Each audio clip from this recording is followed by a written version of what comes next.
senhora não pode, porque há limites legais. Então, nem tudo é disponível quando se fala do corpo.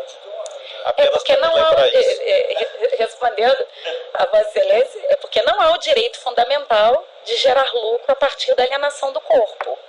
Mas eu tenho o direito fundamental de professar a minha crença e de me autodeterminar segundo a crença que eu professo.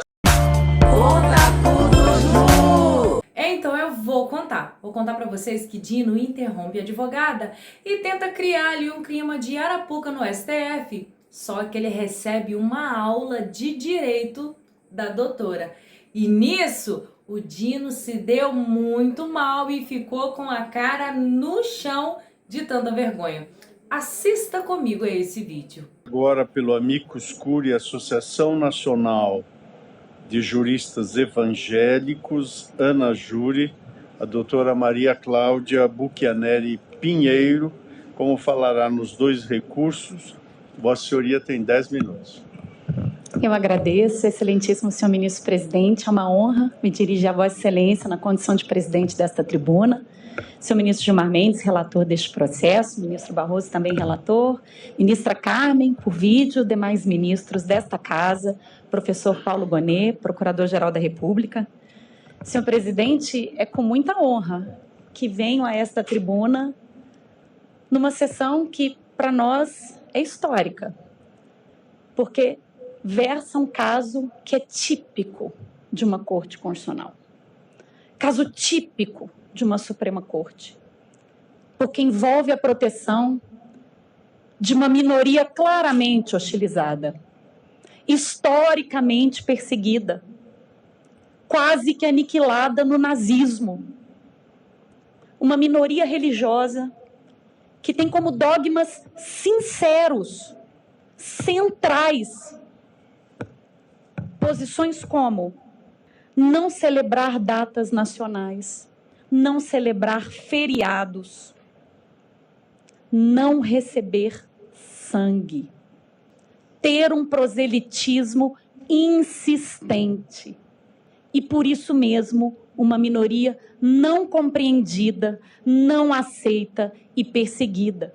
E, como consequência, uma minoria que tem se socorrido das Supremas Cortes pelo mundo, como forma de resguardar o núcleo essencial de sua liberdade religiosa. Em 1950, as testemunhas de Jeová já haviam ganho 150 casos nas Supremas Cortes Estaduais Americanas e já haviam firmado 30 precedentes da Suprema Corte. E cá estamos, no Supremo Tribunal Federal Brasileiro, trazendo a questão das testemunhas de Jeová, que hoje, senhores ministros, representam 1.800.000 pessoas no Brasil. São 1.800.000 pessoas que professam a crença religiosa da testemunha de Jeová.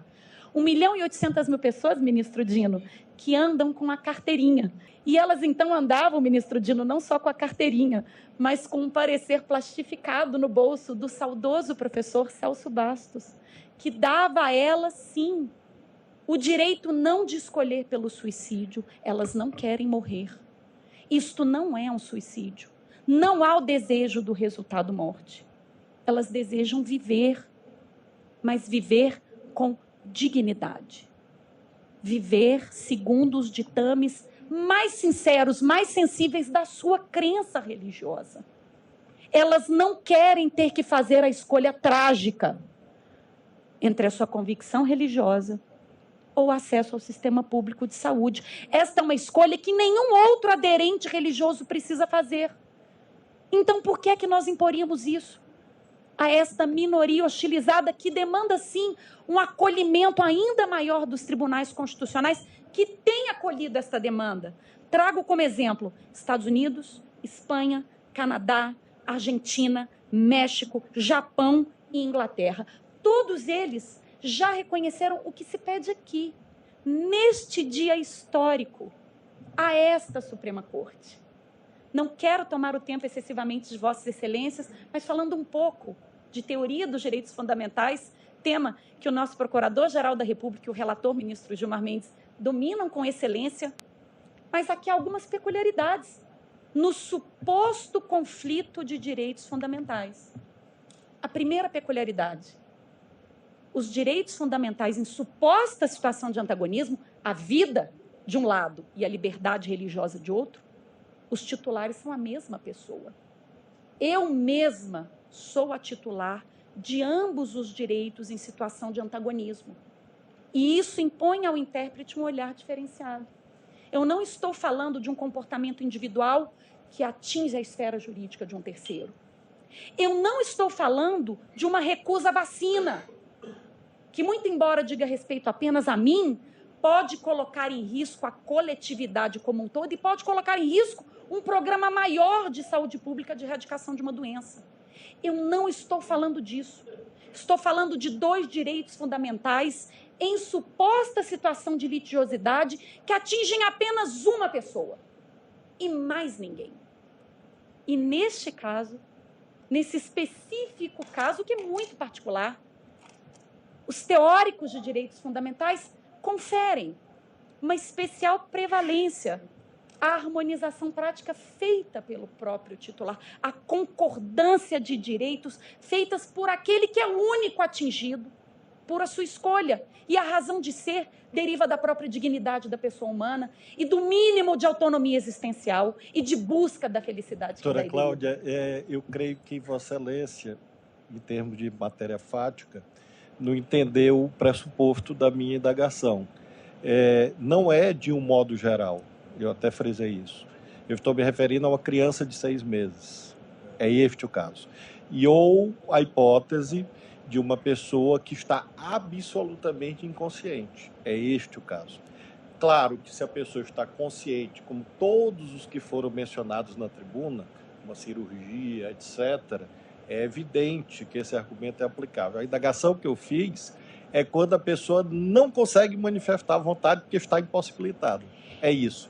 E há, para sua reflexão posterior, um outro direito fundamental que é complexo nesse caso, que é o dever do médico, nas hipóteses em que não há liberdade de consentimento. Por isso que essa teoria não se aplica a esses casos. Eu queria responder, ministro Dino, mas fora do meu tempo, só uma resposta. São mais ou menos... O tempo é de Vossa Senhoria. O tempo ruge. Para a redarguição. Na verdade, são 3 filtros, em tese, na questão das testemunhas de Jeová. A primeira é do maior, capaz, consciente, que externa a sua vontade, e estes 2 casos é que estão aqui submetidos à repercussão geral. Um segundo, que seria intermediário, seria do maior, capaz, que externa a sua vontade livremente consentida, mas o faz por meio de um documento que ele porta. Esta situação intermediária, ministro Dino, a gente poderia fazer uma equivalência com o doador de órgão. Então, eu, na minha carteira de habilitação, posso dizer que sou doadora de órgão e essa minha manifestação de vontade constante do meu documento de habilitação vai valer. Então, eu faria esta equiparação, mas esse não é o caso sob repercussão geral. E um terceiro filtro, e aí sim, impossível não concordar com Vossa Excelência, um hard case ainda mais difícil é a questão do menor. E aí entra a questão do papel dos pais na formação religiosa dos filhos. Essa envolve outros direitos fundamentais em situação de antagonismo que não se colocam neste momento. E aí já não tem a questão da mesma titularidade, por isso que não abordei. Mas eu, na coluna do meio, que seria o documento, eu equipararia a carteira de motorista. E se eu entender que o documento do testemunho de Jeová não vale, então a minha carteira de motorista, autorizando a doação de órgão, que é uma política pública importantíssima, também não valeria. Não acho que esse seja o caso.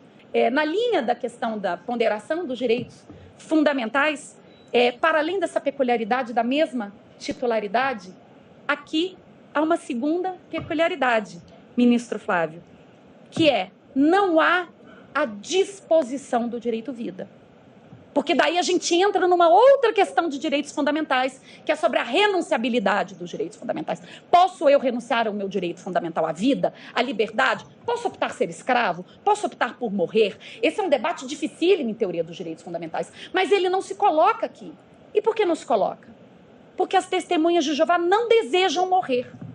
Elas não querem morrer. Elas não abrem mão do seu direito fundamental. Não há renúncia ao direito fundamental vida. O que há aqui é a assunção de riscos calculados derivados da liberdade religiosa. E aqui abro um parênteses. Porque toda vez que falamos em tratamento médico, falamos da assunção de riscos. Se eu opto por me submeter a uma cirurgia plástica estética, eu assino um termo de consentimento de risco, ministro Fachin. Porque uma pessoa a cada 10 mil não volta da sedação, não volta da anestesia. Não há procedimento cirúrgico nenhum isento de risco. E nem por isso eu sou proibida de me submeter a um procedimento estético. Eu desconheço uma pessoa diagnosticada com câncer que não possa escolher não se submeter à quimioterapia, consideradas as consequências desse tratamento. Muito embora isto implique na assunção de um risco maior do evento que não se deseja, que é o evento morte. Eu também posso me voluntariar a um tratamento experimental de uma determinada doença e, com isso, me submeter ao risco de este tratamento me levar ao evento morte, que eu não desejo.